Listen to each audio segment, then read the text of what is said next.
नमस्कार, म सुदीप छतकुली, उपसचिव राष्ट्रिय विपद जोखिम न्यूनीकरण तथा व्यवस्थापन प्राधिकरण। आजको दिनको अन्तिम सेसन यहाँहरूलाई पनि करिब करिब अलि मोनोटोनस भइसकेको हुनुपर्छ। बाहिरबाट आउनुभएका साथीहरूलाई मेरो प्रस्तुतिको पृष्ठभूमि र भाषाले केही अप्ठ्यारो पार्न सक्छ भने नेपाली साथीहरू जो हुनुहुन्छ उहाँहरूलाई यो मेरो विषय सहज हुन सक्छ भन्ने मलाई लाग्छ। र यो अहिले करिब करिब अन्तिम आवर यहाँहरूलाई आफैलाई पनि कतिखेर जाउँ भन्ने जस्तो भइसकेको छ भन्ने लागेर मेरो प्रस्तुतिलाई सकेसम्म छिटो सक्याउन चाहन्छु। र यसै क्रममा मेरो प्रस्तुति छ नेपालमा वन डढेलो।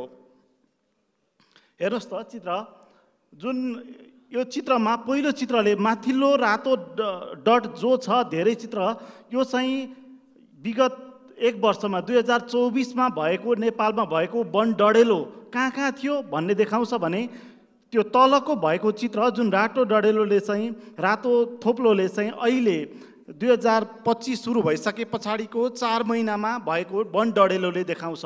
यो हिसाबले हेर्दा सन् 2024मा आगलागीको 5169वटा घटना घटेको छ भने मृत्यु 111 जनाले मृत्युवरण गर्नुभएको छ, 518 जना घाइते हुनुभएको छ।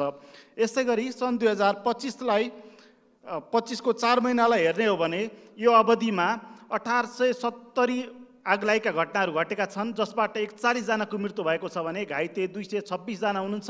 र योलाई तपाईँले प्रदेशगत रूपमा हेर्नु भने सबभन्दा बढी आगलागीको घटना कोशी प्रदेशमा भएको देखिन्छ, त्यस पछाडि मध्य प्रदेश अनि बागमती प्रदेश हुँदै सबैभन्दा आगलागीको घटना कर्णाली प्रदेशमा सबैभन्दा कम भएको देखिन्छ।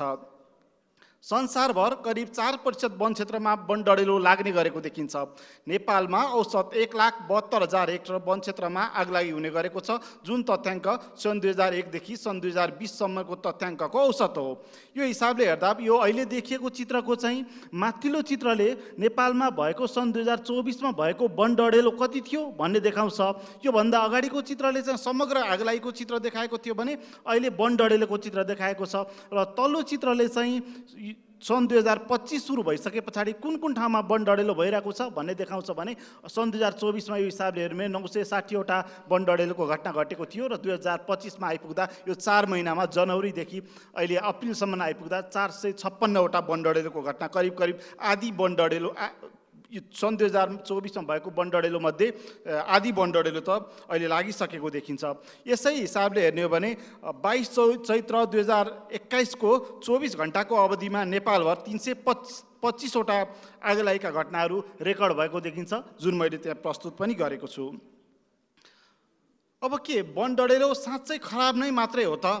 हामी आगलागी भन्छौँ, वन डढेलो भन्छौँ, साँच्चै खराब नै मात्रै हो त? सभ्यताको सुरुवात नै आगोको आविष्कारबाट भएको थियो। त्यो पनि हामी जङ्गलमा थियौँ, जङ्गलमा आगो लगाएर सभ्यताको सुरुवात गरिएको थियो। खर्क र मैदानहरूमा आज पनि वन डढेलो घाँस पलाउने लोभमा वन डढेलो लगाउने गरिन्छ भने सालको बिउ जो साउनमा झर्छ, उसको जुन विङ्स झर्छ, त्यो झरिसके पछाडि त्यसले यदि माटो नपाउने हो भने त्यसको अवधि 7 दिनको हुन्छ। 7 दिनभित्रमा त्यसले माटो नपाउने हो भने त्यसको बिउ उम्रन सक्दैन। यसले गर्दा त्यो जमिन खाली हुनुपर्छ। जमिन खाली हुनको लागि पनि कहिलेकाहीँ वन डढेलो लगाउन आवश्यक देखिन्छ। संरक्षित क्षेत्रहरूमा घाँसे मैदान व्यवस्थापनको लागि पनि आगो लगाइन्छ भने आगो आफैमा असल नोकर र खराब मालिक पनि हो। Good servant but bad master. Australia लगायत वन डढेलोको समस्यालाई आक्रान्त देशहरूमा पनि योजनाबद्ध रूपमा प्रिस्क्राइब फायर गरेर वन डढेलोको समस्यालाई कम गर्ने गरिएको पाइन्छ भने यो समग्र रूपमा हेर्ने हो भने हाम्रो समस्या वन डढेलो भन्दा पनि अनियन्त्रित वन डढेलो हो भन्ने लाग्छ। वन डढेलो हेर्ने हो भने नेपालको कुल भूभाग 1,47,546 वर्ग किलोमिटर मध्ये करिब 45.31% 45.31% क्षेत्र वन जङ्गलले ढाकेको छ। र त्यो क्षेत्रलाई हामीले हेर्ने हो भने नेपालको चाहिँ विशेष गरेर मुख्य गरेर तल्लो भाग र चौडापाते लोअर टेरेन एन्ड ब्रोडली फरेस्टमा चाहिँ विशेष गरी वन डढेलोको प्रकोप अलि बढी भएको देखिन्छ। र जोखिमपूर्ण हिसाबले हामीले विश्लेषण गर्दै गर्दा नेपालका 77 जिल्लामध्ये 13 जिल्लालाई चाहिँ अति जोखिमपूर्ण जिल्ला र 11वटा जिल्लालाई चाहिँ आगलागीको हिसाबले जोखिम जिल्ला भनेर वर्गीकरण गरेका छौँ। यो 1 जनवरीदेखि 25 जुन 2024 को डाटालाई हेर्ने हो भने औसत एउटा जिल्लामा 100 भन्दा वन डढेलो कुन कुन जिल्लामा छन् भनेर हेर्ने हो भने 14वटा जिल्लामा चाहिँ औसत 100 पटक भन्दा बढी वन डढेलो भएको देखिन्छ। र आगलागी नेपालमा मङ्सिरदेखि मध्य फागुनसम्म अथवा विन्टर फायर भन्छौँ हामी, जो चाहिँ मिड नोभेम्बर टु फेब्रुअरीसम्म अथवा मङ्सिरदेखि मध्य फागुनसम्म को आगो हुन्छ, जसलाई विन्टर फायर भन्छौँ। त्यो विशेष गरी हाम्रो उच्च पहाडी र उच्च हिमाली भेगमा लाग्छ भने त्यो पछाडिको मध्य फागुनदेखि मध्य जेठसम्मको आगो चाहिँ लोअर ट्रेन र ब्रोडली फरेस्टमा चाहिँ अथवा तल्लो भाग जहाँ मध्य पहाडी, चुरे र तराई भाग र चौडापाते वन क्षेत्रमा चाहिँ बढी हुने गरेको छ। र आगलागीको घटना मध्य फागुनदेखि मध्य वैशाखसम्म 74% आगलागीको घटना करिब 2 महिनामा हुने गरेको छ भने 1 महिना मध्य चैतदेखि मध्य वैशाखसम्म जति आगलागी हुन्छ त्यसको 51% आगलागी चाहिँ 1 महिनाभित्र हुने गरेको छ, जुन 1 महिनामा अहिले यो कन्फरेन्स चलिरहेको छ। यसलाई तपाईँले चित्रमा पनि हेर्न सक्नुहुन्छ। अप्रिलमा भएको घटना हेर्नुहुन्छ भने करिब 75% आगलागी मार्च र अप्रिलको बिचमा भएको देखिन्छ। डढेलोको घटनाहरूको प्रकृति हेर्दा चाहिँ सामान्यतया आगलागीको उच्चतम बिन्दु वैशाखको दोस्रो हप्ता अथवा अप्रिलको 4th विकमा चाहिँ सबैभन्दा बढी आगलागीका घटनाहरू हुने गरेको छ। र यही घटनालाई हेर्ने हो भने हामीले सन् 2009मा नेपालमा वन डढेलोको हिसाबले अत्याधिक क्षति भएको थियो, जहाँ चाहिँ रामेछापमा आगो निभाउने क्रममा नेपाली सेनाका करिब 13 जना जवानले शहादत प्राप्त गर्नुभएको थियो भने एकै दिनमा 49 जनाको चाहिँ डढेलोको कारणले ज्यान गुमाउनु परेको थियो। यसै गरी सन् 2015 वन डढेलोको हिसाबले केही राहतको वर्ष भयो। 2016 फेरि आगलागीको क्षेत्रफलको हिसाबले एकदम भयावह वर्षको रूपमा हुन गयो। सन् 2017 फेरि कम भयो, 21 बढी भयो। यो हिसाबले हेर्ने हो भने नेपालमा आगलागीका वर्षहरूको जोखिम हेर्ने हो भने 2 वर्ष कम हुन्छ, फेरि अर्को वर्ष फेरि बढ्छ, 2 वर्ष कम हुन्छ, फेरि बढ्छ। यो हिसाबले अल्टरनेटिभले जसरी आँप हुन्छ नि, आँप 2 वर्ष पछाडि फेरि अर्को वर्ष फल्छ, हो त्यसरी नै हाम्रो यो वन डढेलोको प्रकृति पनि त्यसरी देखिन्छ। भने अहिलेसम्मको सबभन्दा बढी ठुलो आगो चाहिँ सन् 2021 मा लागेको थियो। त्यतिखेर 6779 पटक आगलागी भएको थियो भने क्षेत्रफलको हिसाबले सन् 2016 चाहिँ सबभन्दा बढी भएको थियो। यो गत सालमै मात्रै पनि गत सालको चैत्र 25 गते ठुलोभेरीको तिलामस्ट सामुदायिक वनमा आगो निभाउने क्रममा 3 जना सैनिकले ज्यान गुमाउनु परेको थियो भने गोदावरी सामुदायिक वन क्षेत्रमा 1 जनाले ज्यान गुमाउनु परेको थियो। यसै गरी सोलुखुम्बुमा पनि त्यस्तै किसिमको घटना घटेको थियो। प्रदेशगत वन डढेलोको हिसाबले हेर्ने हो भने सबभन्दा बढी वन डढेलो चाहिँ लुम्बिनी प्रदेशमा भएको देखिन्छ भने सबभन्दा कम वन डढेलो चाहिँ गण्डकी प्रदेशमा भएको देखिन्छ, जसलाई हामीले चित्रमा देखाएका छौँ, हजुरले हेर्न सक्नुहुन्छ। जति आगो लाग्छ त्यति आगोलाई 100% रूपमा बाँडेर प्रदेशगत रूपमा हामीले विभाजन गरी हेर्ने हो भने लागेका आगाहरूमध्ये लुम्बिनी प्रदेशमा 39% आगलागी भएको देखिन्छ भने सुदूरपश्चिममा 31%, कर्णालीमा 21% हुँदै सबभन्दा कम आगलागी चाहिँ वन डढेलोको हिसाबले मध्य प्रदेशमा भएको देखिन्छ। र नेपालमा डढेलोको सङ्ख्याको भौगोलिक वितरण हेर्ने हो भने सबभन्दा बढी वन डढेलो चाहिँ चुरे क्षेत्रमा भएको देखिन्छ र त्यो पछाडि मध्य पहाड र उच्च हिमाल हुँदै तराईमा सबभन्दा कम वन डढेलो भएको देखिन्छ। यो जुन चाहिँ सन् 2000देखि 2015सम्मको डढेलोको औसत तथ्याङ्कलाई लिएर व्याख्या गरिएको छ। नेपालमा वन डढेलोको कारणलाई हेर्ने हो भने करिब 32% वन डढेलो चाहिँ लापरवाही र दुर्घटनाको कारणले गर्दा भएको देखिन्छ भने most of the forest fire चाहिँ जानी र नियतवश गरेको देखिन्छ। मैले अलि छिटो बोलिरहेको छु, सायद यहाँहरूको समय पनि त्यस्तै होला भन्ने हिसाबले। र नेपालमा वन डढेलोको कारणलाई हेर्नुहुन्छ भने चाहिँ गोठालो जाँदाखेरि घाँस पलाउने लोभमा लगाउने डढेलोले मात्रै पनि 30% वन डढेलो लागेको देखिन्छ। यसलाई हामी जानी भन्ने कि लापरवाही भन्ने। धुम्रपान गर्ने साथीहरूले धुम्रपान गरेर छोड्नु भएको आगोले 15% आगलागी हुन गएको देखिन्छ भने शिकारको प्रयोजनको लागि 7% आगलागी लाग्ने गरेको छ, क्याम्प फायरको लागि 7% आगलागी लाग्ने गरेको छ। यस्तै गरी केटाकेटीले खेल्दा 6% आगलागी हुने गरेको छ र अतिक्रमणको लागि 5%, खुरिया फडानीको लागि 5%, जडीबुडी सङ्कलनकै लागि भनेर पनि 3% र कृषि वन पैदावार जलाउँदै गर्दा वनमा आएर आगो लाग्ने आगो हेर्ने हो भने 2% आगलागी चाहिँ ती कारणहरूले हुने गरेका छन्। मैले कारण यो अर्थमा यहाँ देखाइरहेको छु कि हामीले कुनै पनि समस्याको समाधान गर्ने हो भने त्यसको कारणको भित्री तहसम्म गएर खोज्नुपर्छ। त्यो हिसाबले चाहिँ मैले यो वन डढेलोको कारणलाई अलि बढी फोकस गरेर देखाइरहेको छु। अब वन डढेलोको क्षति कस्तो छ भनेर हेर्ने हो भने चाहिँ 2005 देखि 2024 सम्मको औसत तथ्याङ्कलाई आधार मानेर हेर्ने हो भने वन डढेलोकै कारणले गर्दा चाहिँ करिब 8 जना व्यक्तिको प्रतिवर्ष मृत्यु हुने गरेको छ भने 8 जना घाइते र 91 वटा घर जल्ने गरेको छ। यो चाहिँ एकदम अन्डररेटेड डाटा हो अथवा कम आएको डाटा हो भन्ने लाग्छ। र गत साल मात्रै हामीले 17 जनाको चाहिँ ज्यान वन डढेलोको कारणले ज्यान गुमेको थियो। र वन डढेलोको कारणले ज्यान गुम्दै गर्दा ज्यान मानिस घर भन्दै गर्दा पनि हामीसँग त्यसको छुट्टै एस्पेक्ट पनि छ। जस्तो वन डढेलोको आङ्कलनको वन डढेलोको कारणले गर्दा आर्थिक क्षतिका साथै त्यो कति क्षेत्रफल वन डढेलो भएको छ भन्ने निकाल्न पनि हामीलाई मुस्किल छ भने जैविक विविधता, जलाधार क्षेत्र, पानी आउने मुहानहरू सुक्ने, हाम्रा वनस्पतिहरू नष्ट हुने, अनि वन्यजन्तुको क्षति, औषधिजन्य वनस्पतिहरू लोप हुने, माटोको उर्वरा शक्तिमा ह्रास आउने, अन्य विपदहरू जस्तो वायु प्रदूषण, मानवीय स्वास्थ्य, वायुमण्डलीय ह्रासको कारण, त्यस्तै गरी क्षेत्रगत जलवायुमा असर पर्न सक्ने र हाम्रा हिमालहरूमा चाहिँ यसका असर परि हिमनदीका बहावहरूलाई प्रभावित हुन सक्ने यस्ता थुप्रै असरहरू छन् जसलाई हामीले यो छोटो समयको उसमा व्याख्या गर्न अझै गाह्रो होला भन्ने लाग्छ। र वन डढेलोको क्षति कति भएको छ भनेर मैले एउटा मात्रै केस स्टडी यहाँहरूसँग प्रस्तुत गरेको छु, जुन रसुवाको गतलाङ भन्ने क्षेत्रमा भएको सामुदायिक वनमा 2061 भएको वन डढेलोको लाई मैले यहाँ केस स्टडीको रूपमा लिएको छु। त्यतिखेर त्यो क्षेत्रमा आज पनि त्यो रुखहरू त्यो क्षेत्र हजुरले देख्न सक्नुहुन्छ 500 हेक्टर वनमा आगलागी भएको थियो र त्यसमा 3163 वटा चाहिँ रुखहरू प्रभावित भएका थिए र त्यसबाट 80% रुखहरू जलेको थियो र 20% मात्रै त्यसको उपयुक्तताको भ्यालु थियो। त्यतिलाई मात्रै आधार गरेर हामीले व्याख्या गर्ने हो भने करिब 500 हेक्टरमा लागेको आगोले 6 लाख क्युबिक फिट काठ चाहिँ क्षति भएको थियो र त्यसबाट चाहिँ प्रति क्युबिक फिट 100 रुपियाँको दरले मात्रै हिसाब गर्ने हो भने पनि सामुदायिक वन उपभोक्ता समूहले करिब 6 करोड गुमाउनु परेको थियो। प्रदेश सरकारले त्यसैको 10% आधार मानेर हेर्यो भने 60 लाख गुमाउनु परेको थियो। स्थानीय सरकारले 60 लाख र अनुमानित मूल्य अभिवृद्धि कर समेतलाई आधार हेर्ने भने 78 लाख आर्थिक क्षति हुन गएको देखिन्छ। यो केवल 500 हेक्टरको तथ्याङ्क हो र यो जुन त्यही अहिले मैले देखाएको ठाउँ रसुवाको वन डढेलो भएको क्षेत्रको चाहिँ अवस्थिति हो।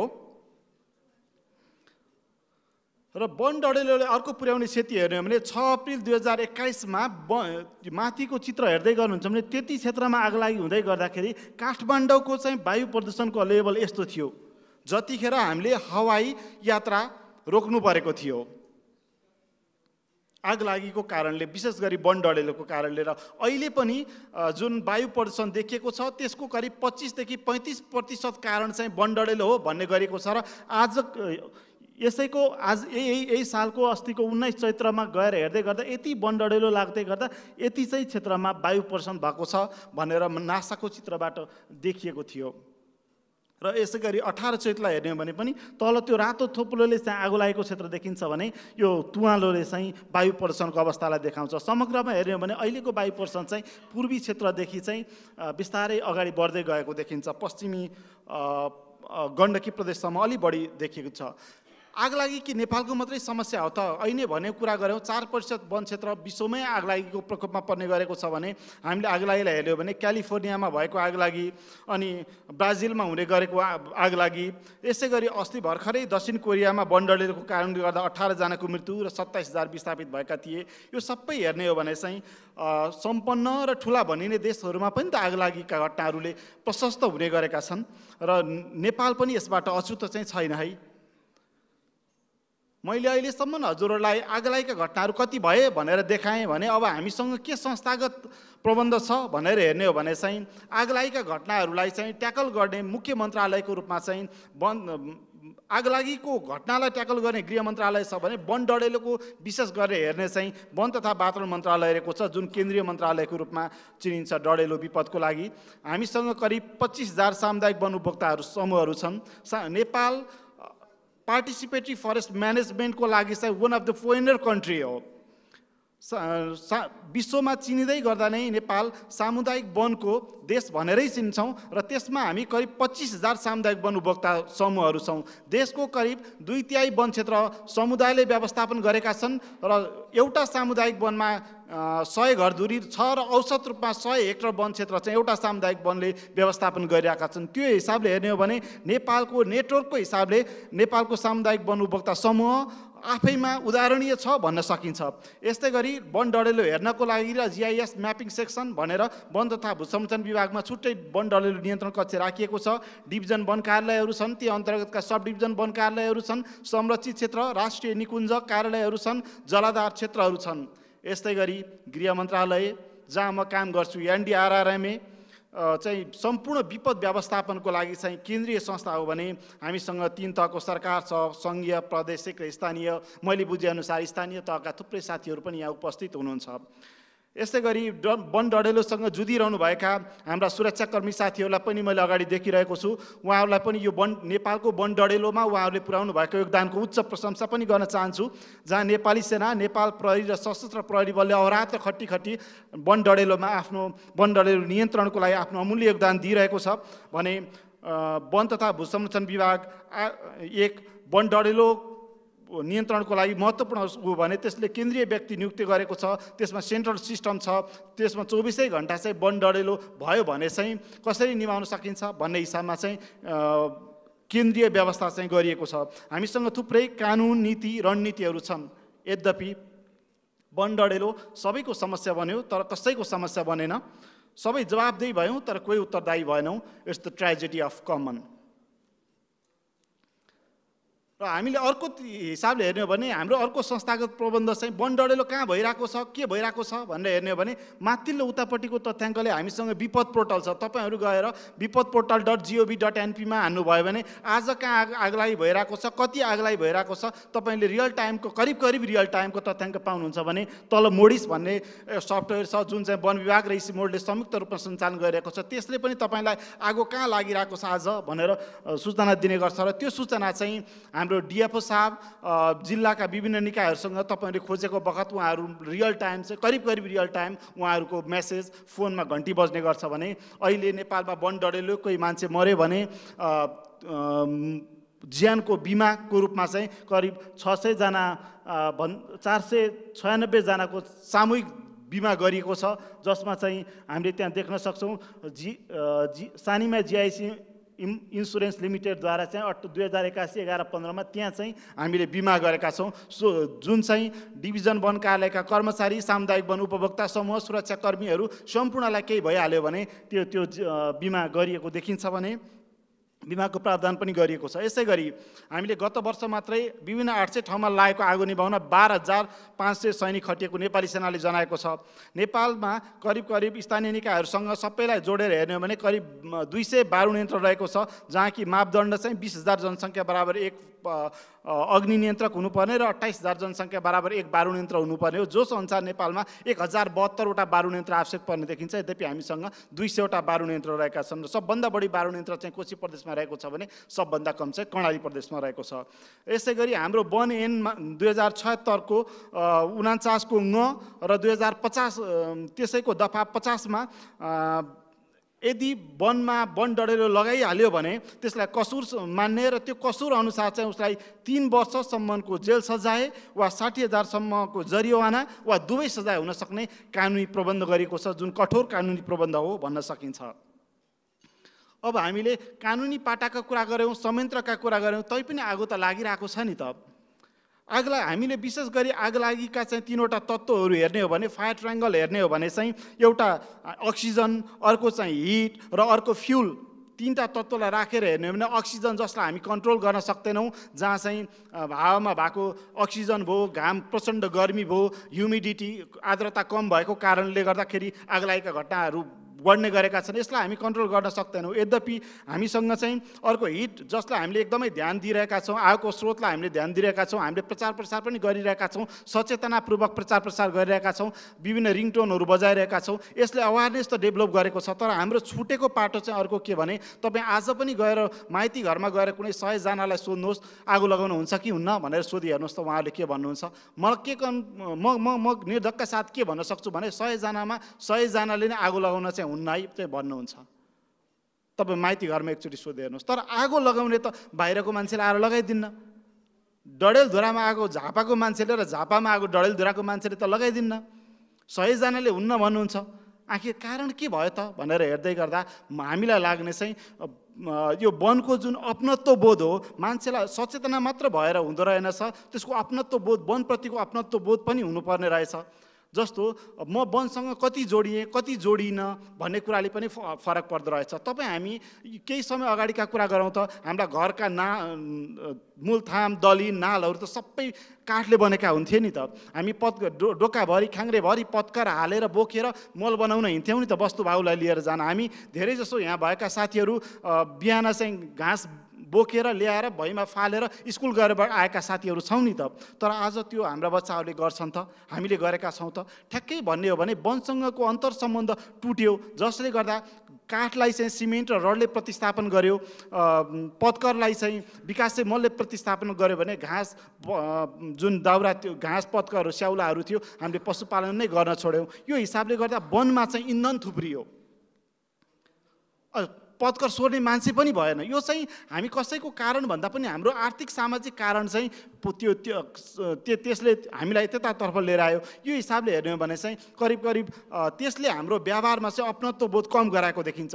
तपाईँ हेर्नुहोस् न, फेसबुकमै हामीले एउटा देखेका थियौँ, आगो लगाएर यतापट्टि फर्केर टिकटक बनाइरहेको देखिन्थ्यो। त्यो मलाई चाहिँ के लाग्छ भने त्यो टिकटक बनाउने साथीलाई पनि गएर सोधियो भने आगो लगाउनु हुन्छ कि हुँदैन नानी भनेर सोधियो भने पक्कै उनले पनि हुँदैन भन्छन्।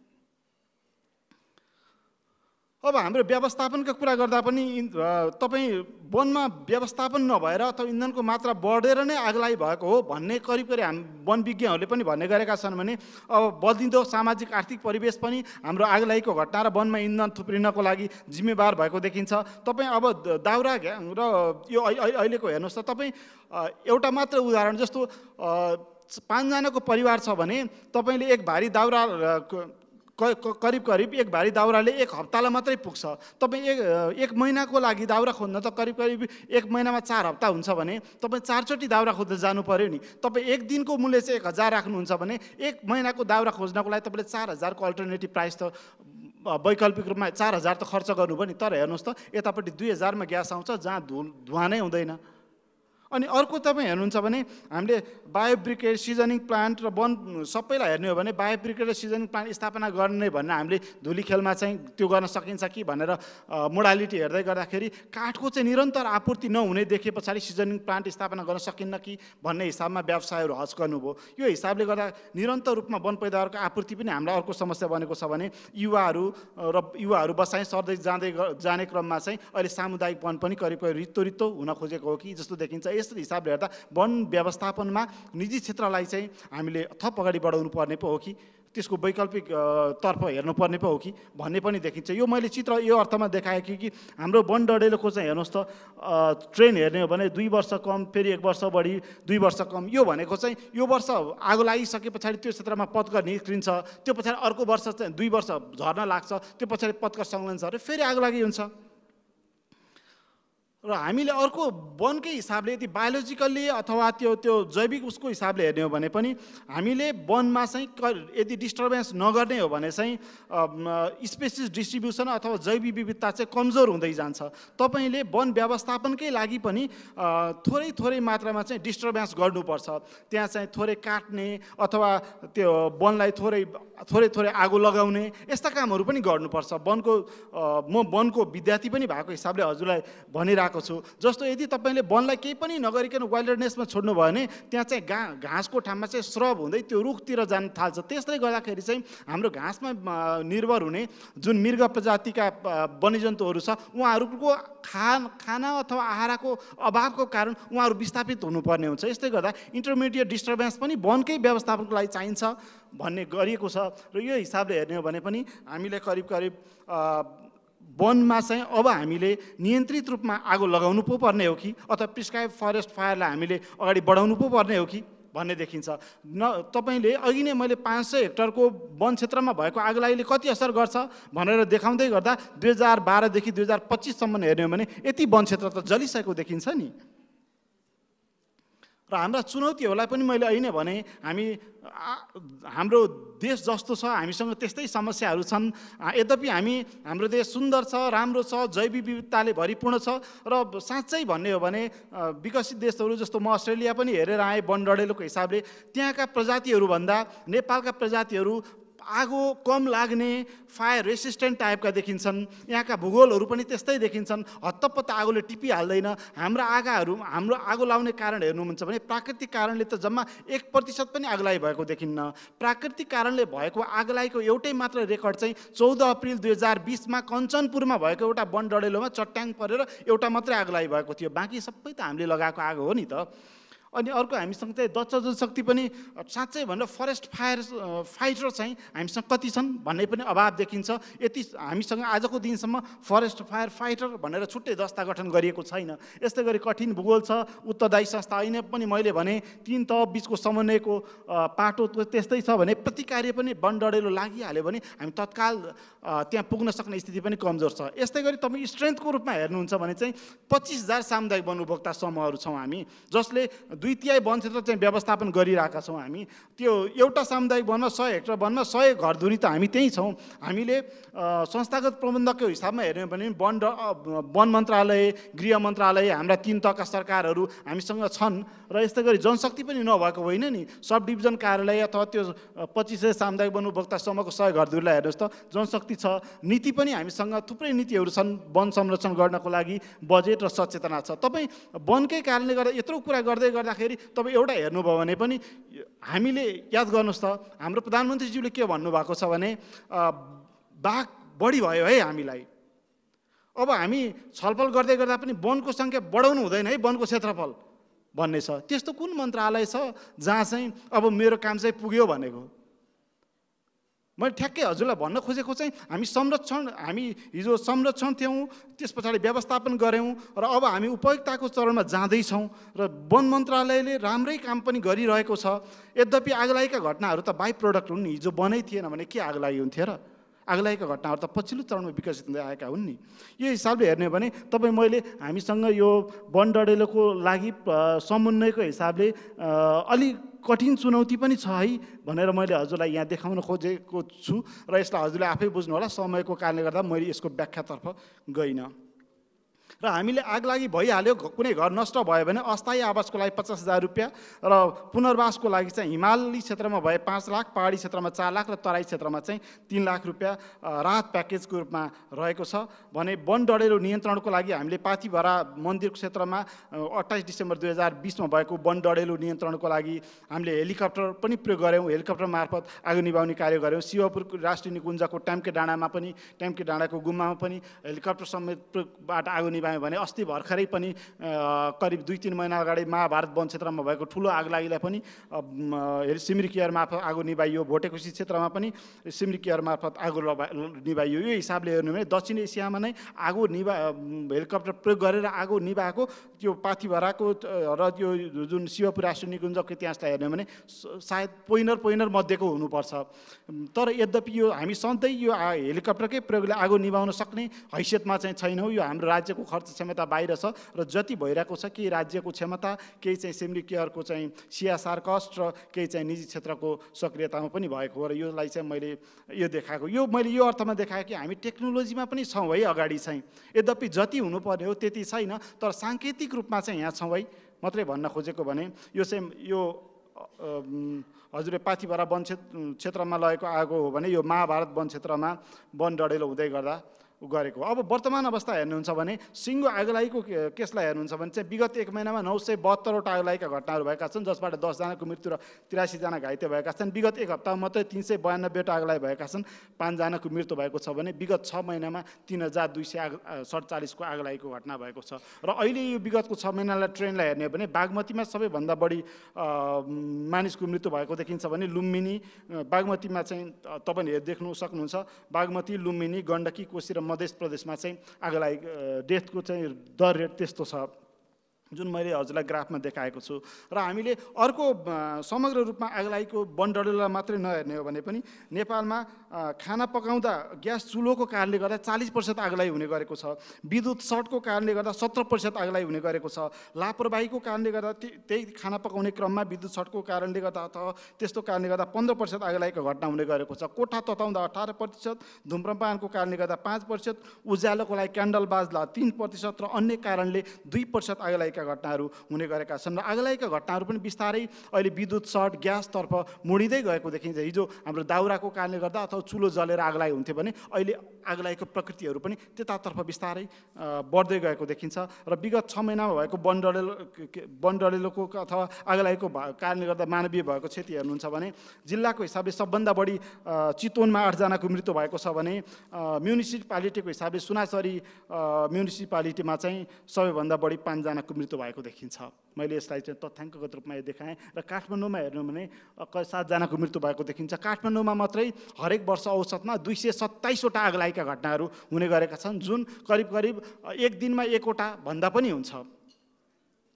र अहिलेसम्म आगलागीका धेरै वर्षहरूलाई हेर्ने हो भने सन् 2021मा चाहिँ 6537 वटा आगलागीको घटना भएको थियो र सन् 2023मा चाहिँ महत्त्वपूर्ण 5 वटालाई वर्गीकरण गर्दाखेरि सन् 2023मा 3195 भएको थियो। सबभन्दा दोस्रो चाहिँ सन् 2024 गत साल मात्रै भएको थियो 5205। अहिले आगलागीको ट्रेन्ड हेर्दा पनि यो दोस्रोलाई चाहिँ पछ्याउन खोजिरहेको जस्तो देखिन्छ।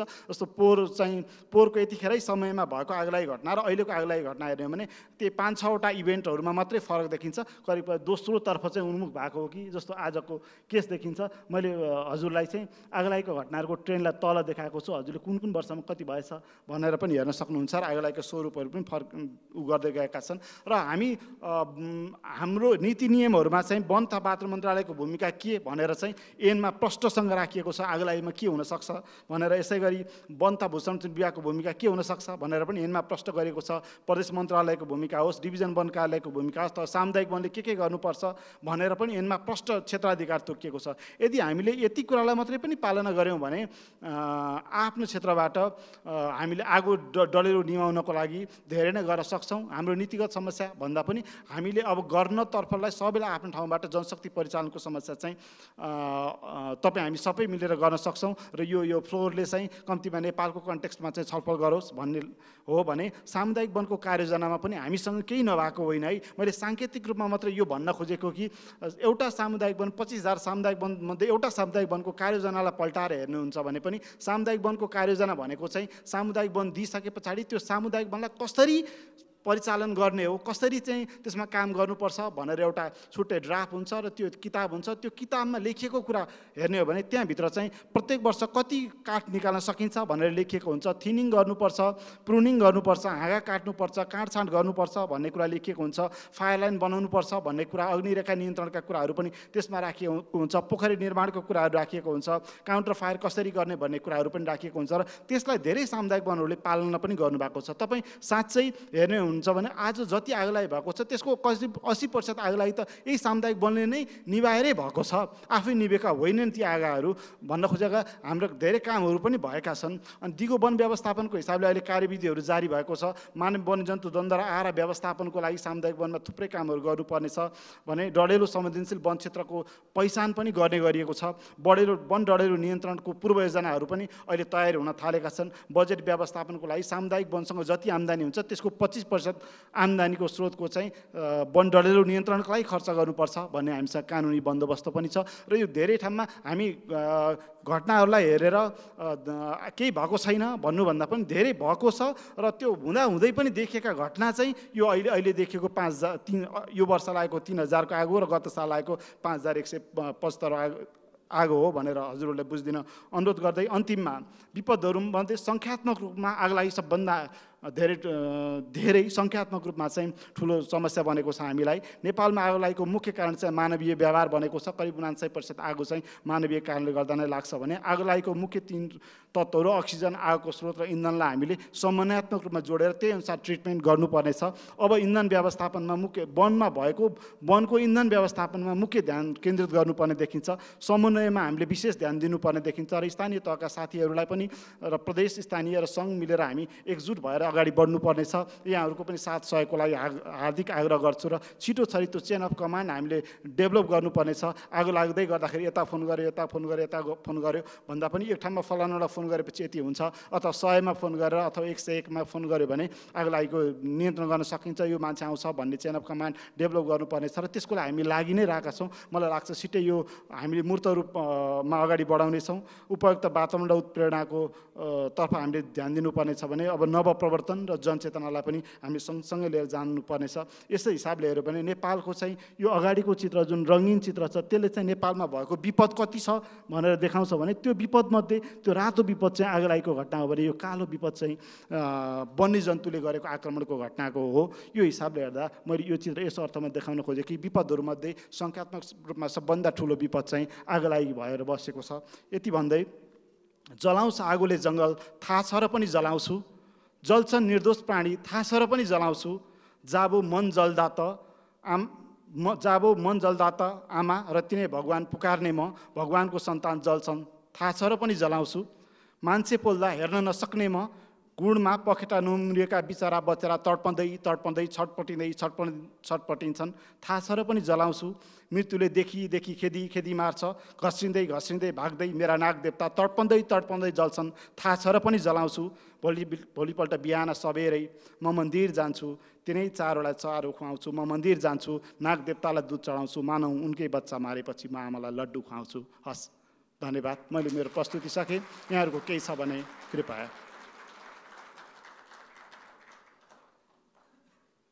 कृपया केही प्रश्न अथवा जिज्ञासा सुझाव केही छ भने कृपया सर।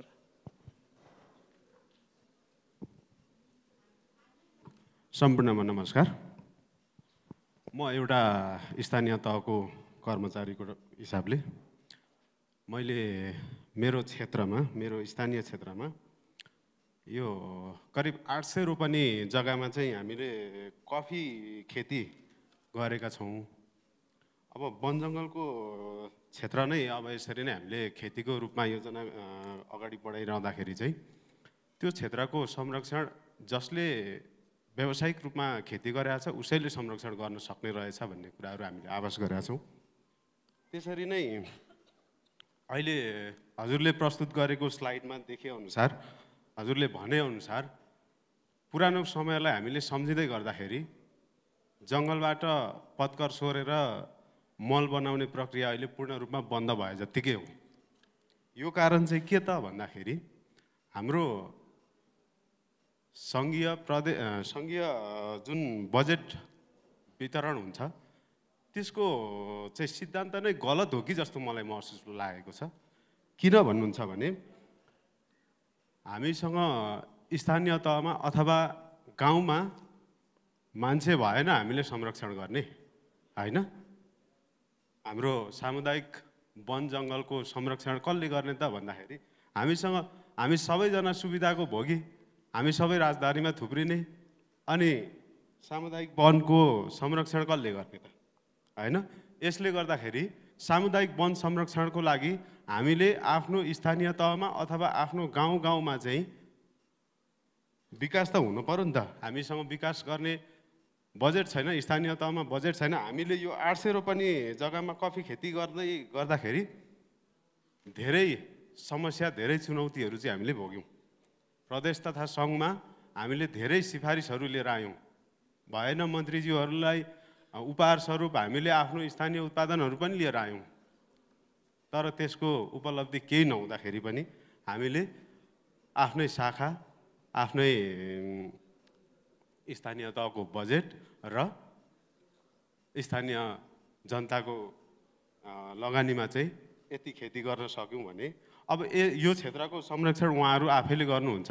यसरी नै हामीले सामुदायिक वनमा अन्य क्षेत्रमा पनि जुन ठाउँमा यसरी डढेलो लाग्छ त्यो ठाउँमा पनि यसरी व्यावसायिक खेती गर्न हुन्थ्यो कि भन्ने खालको यसको लागि चाहिँ तपाईको प्रश्नमा सिधै गइदिनु होला है। हुन्छ, म गइहालेँ।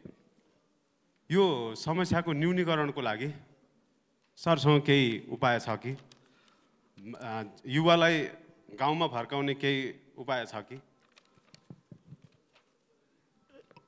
हामीले यसलाई चाहिँ मैले देशको आर्थिक सामाजिक संरचनामा आएको परिवर्तनको एउटा वायु उत्पादनको रूपमा अथवा त्यसलाई एक हिसाबले हेर्ने हो भने हामी जुन कृषि प्रधान थियौँ, कृषि प्रधानबाट हामी बिस्तारै सेवामुखी व्यवसायतर्फ गइरहेका छौँ। यसले हामीलाई कृषिमा काम गर्दा जति समय खर्च हुन्थ्यो त्यसको समय अन्यत्र लगाउन पाएका छौँ र त्यसलाई अन्यत्र लगाउने भने त्यसले थप प्रतिफल पनि दिइरहेको छ। यो हिसाबले एक हिसाबले यसलाई सकारात्मक रूपमा लिन सकिन्छ भने अर्कोतर्फ बस्तीहरू उजाड भएर गाउँतर्फ आउँदै गर्दा ल्यान्ड पुलिङ सिस्टम हामीले गर्नै नपर्ने जस्तो देखिएको छ। यसलाई मैले व्यङ्ग्यात्मक रूपमा भने। अर्को ठ्याक्कै भन्ने हो भने चाहिँ सरले भन्नुभएको नै हामीले अब गाउँ गाउँलाई विकास गर्नुपर्छ, गाउँ गाउँलाई नै सहर बनाउनुपर्छ भन्ने सरको योजनासँग म सहमत छु। र यसलाई चाहिँ म एउटा कर्मचारी अथवा म एउटा एनडीआरएममा गर्ने साथीको हिसाबले मैले जे गर्न सक्छु त्यो उपल्लो तहमा समन्वयात्मक रूपमा तपाईँ, म र हामी जति छौँ सबैले समन्वयात्मक रूपमा भूमिका खेलौँ। यो हाम्रो नीति निर्माताले पनि पक्कै बुझ्नु भएको छ, यहाँहरूले पनि पक्कै बुझ्नु भएको छ। म यो गर्न सक्छु भनेर भन्नुभन्दा पनि हामी सबै मिलेर गरौँ, देश कसो नबन्ला र।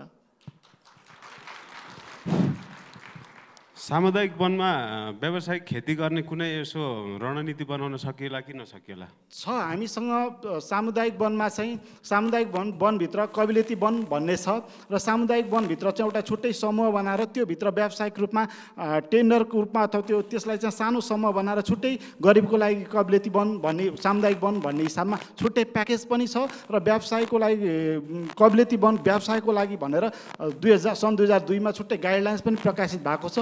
त्यो पनि हामीले गर्न अहिले व्यापारमा आइसकेका छन्। करिब मलाई लाग्छ 200 भन्दा बढी त्यस्ता वन क्षेत्रहरू चाहिँ व्यावसायिक प्रयोजनको लागि हस्तान्तरण गरिएको छ। धन्यवाद।